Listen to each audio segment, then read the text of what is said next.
An Analysis of Root Cellar by Theodore Rothke, by Sarah Shelley Serrano and Noah Thomas. Shoots dangled and drooped, lolling obscenely from mildewed crates hung down over long yellow evil necks like tropical snakes. And what a congress of stinks! Theodore Rothke was born in Michigan in 1908. Although he proved to be very literate, his life soon turned around when his father died from cancer and his uncle committed suicide. I don't want to be an emperor. Rothke was considered an eccentric and nonconformist at his college, the University of Michigan. Jew, Gentile, black man, white. We all want to help one another. He briefly attended law school, but ultimately focused on his poetry, which had accumulated throughout his lifetime in many volumes of notebooks. However, his hectic life as a professor and poet caused strain on his sanity, and he suffered many mental breakdowns. Free and beautiful, but we have lost the way. Greed has poisoned men's souls. His poetry reflected the serious manifestation of his mental illness. Rothke's poems, much like his mental state, were not consistent, moving from poems of mythical faith to despair. He ultimately died of a heart attack in 1963. It's hard and unkind.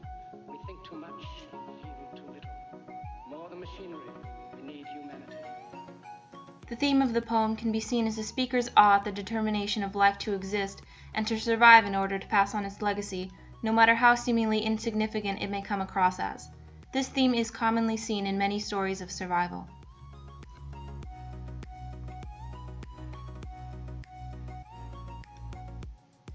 The tone in this piece looks dreary and dark at first glance, especially when analyzing lines 3 through 6 as we have in this presentation.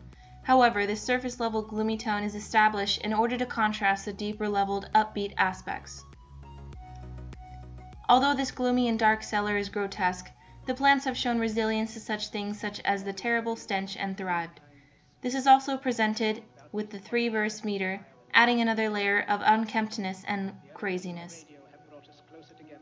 The very nature of these inventions cries out for the goodness in men, cries out for universal brotherhood. However, the plants are still thriving and actively growing. The tone established in the piece further adds to the overall theme of the poem. Children, victims of a system that makes men torture and imprison innocent people. To those who can hear me, I say, do not despair. Theodore Rothke's poem, Root Cellar, does not follow any type of specific structure meter, such as iambic parameter. Instead, it is classified as free verse. Free verse is defined as poetry that does not rhyme or does not have a regular meter. Root Cellar falls under these conditions.